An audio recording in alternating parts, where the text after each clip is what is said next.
eu vi essa semana que o Gustavo Bebiano, né? Gustavo Bebiano, aquele cara que era ex-presidente do PSL, ele que presidiu o PSL naquele momento da eleição de Jair Bolsonaro, ele agora se filiou ao PSDB. Olha só. Que coisa, né? hein? Olha... Mais um, né?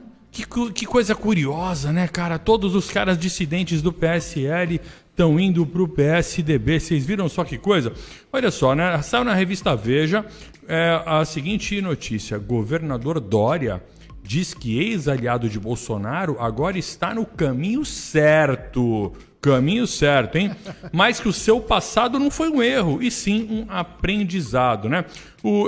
Aqui a Veja trata o Bebiano como ex-ministro de Jair Bolsonaro e ex-líder do PSL. Só que, senhores, aqui entre nós, ele foi ministro do Bolsonaro ali, prontinho para ser cuspido fora do governo. Quem acompanha a política, os bastidores, sabe que Gustavo Bebiano já era persona não grata ali dentro desde a campanha. Ele só estava esperando a hora certa de tirar o cara dali. Estava esperando a hora certa dele pisar na bola, né? E não demorou nada. Não, você pode ver, colocaram o cara como ministro de uma secretaria completamente esvaziada de função. Justamente para o cara ficar ali na geladeira e depois, né, ficar morninho e tomar um pé na bunda com mais facilidade. Por quê? Porque ele é um cacique partidário. E olha só, nada representa tão bem tudo aquilo que a população é contra como os caciques partidários, as pessoas que representam o fisiologismo partidário. Tanto que Bolsonaro teria sido eleito mesmo se não tivesse partido. E aqui eles colocam o seguinte, ó. Olha só, o Bebiano ele afirmou no último domingo, né, que foi o dia da filiação dele, que a democracia no Brasil se encontra em risco. Né? Aí abre aspas aqui nas palavras de Bebiano. Tudo que o presidente quer é um pretexto para a adoção de medidas autoritárias. Ao nível da acusação que os caras entram, né? Disse o Bebiano durante o evento no Rio que marcou sua filiação para o PSDB e contou com a presença do governador de São Paulo, João Dória. Né? Então veja só.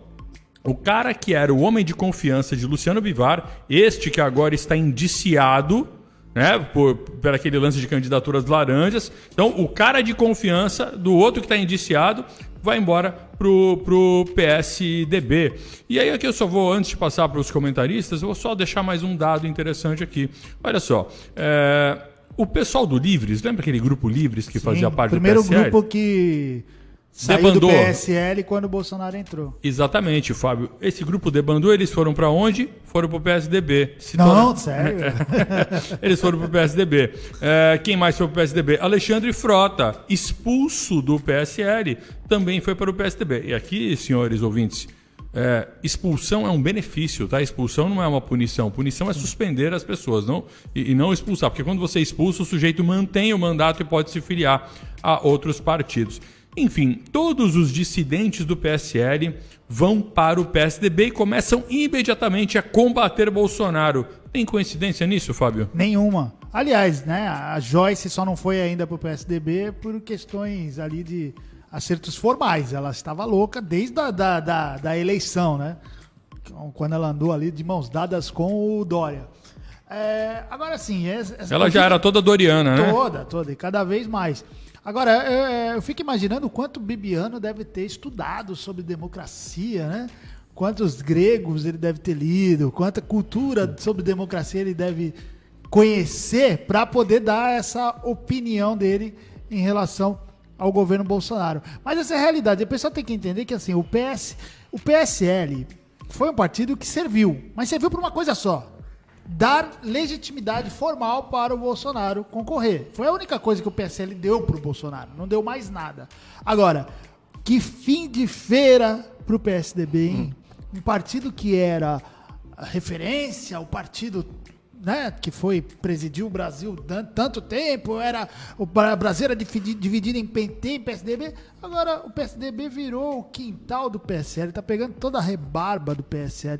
Que fim de feira, hein? É por isso que o Alckmin decidiu voltar para medicina. Isso já era uma coisa bastante previsível, né? Você pega aproveitadores em geral e esquerdistas fundamentalistas, eles tendem a dividir o ser humano em duas coisas, né? Ou eles vão instrumentalizar o ser humano, ou eles vão ter o ser humano como inimigo. Então, o que eles fizeram? Instrumentalizaram o PSL, instrumentalizaram o Bolsonaro, né? E quando eles viram que esse instrumento já não servia para nada, agora vão fazer o quê? Né? Vão tê-lo como inimigo. Né? Só que esse tipo de fisiologismo na política, eu acho que está com os dias contados, né? Porque, apesar de tudo, eu vejo uma politização maior no Brasil. Sim. Né? Você vai nas rodas de batucada, você vai em construção civil e você vê os pedreiros conversando de política, coisa que não acontecia há 20 anos atrás. Né? Sim, então, eu acho que as pessoas estão ficando cada vez mais claras, né? Mais... estão percebendo atentas, esse jogo, né? Estão atentas a esse jogo, e eu acho que isso tem os dias contados, mas é mais uns 10 né? anos. Você vê políticos, mesmo nesse momento novo, você vê políticos que não estão, você percebe claramente, eles não estão nem um pouquinho preocupados com o país. Uhum. Não é aquela coisa de fazer oposição, que é normal, faz parte do jogo e tal, mas não, eles querem que o país exploda para que a vontade política deles se materialize.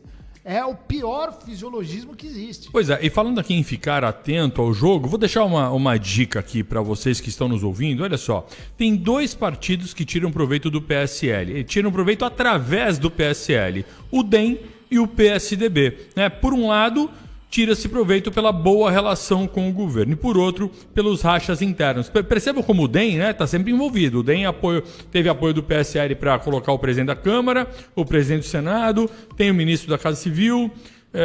Ele tem ali toda uma boa relação. Né? O DEM tem toda uma boa relação com o PSL, tem ministérios...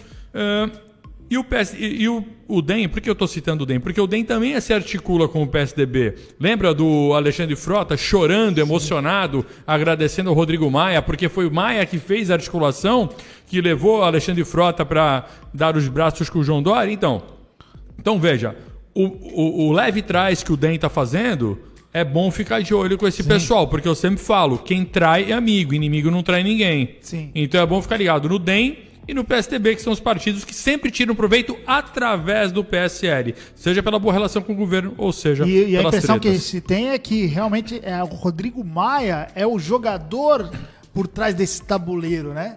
É aquele cara que tá ali só mexendo as peças pra lá, pra cá. Ou alguém por trás dele, né? Ou alguém por trás dele. Aliás, Rodrigo Maia é brasileiro do ano, né? brasileiro do ano, e é o cara que recebeu isso. Não deixem essa história morrer. Ele recebeu nota 8 de Kim Kataguiri do MBL. Não deixe essa história morrer, né? Mas é o brasileiro do ano. Não sei se eu estou tão contra esse título. Rodrigo Maia, brasileiro do ano, acho que é como o Paulo Freire, o patrão da educação. Representa bem, né? Eu lembro uma passagem, eu não lembro qual foi o episódio do Brasil Paralelo, que o Olavo de Carvalho falava da tristeza que é uma nação ter como ícone a geografia, né? Sim. Então, minha terra tem palmeiras, onde canta o sabiá, as aves que aqui gorjeiam, não gorjeiam como lá. Cadê os nossos heróis, né? Onde é que estão as nossas referências? Todas elas foram perdidas, né? E daí a gente tem Rodrigo Maia como brasileiro do ano. Me dá saudade do sabiá. Dá saudade do sabiá, o que eu ia falar, cara. Da saudade do tatu, né? Da saudade do bem-te-vi, né? Onça pintada, né? Caramba.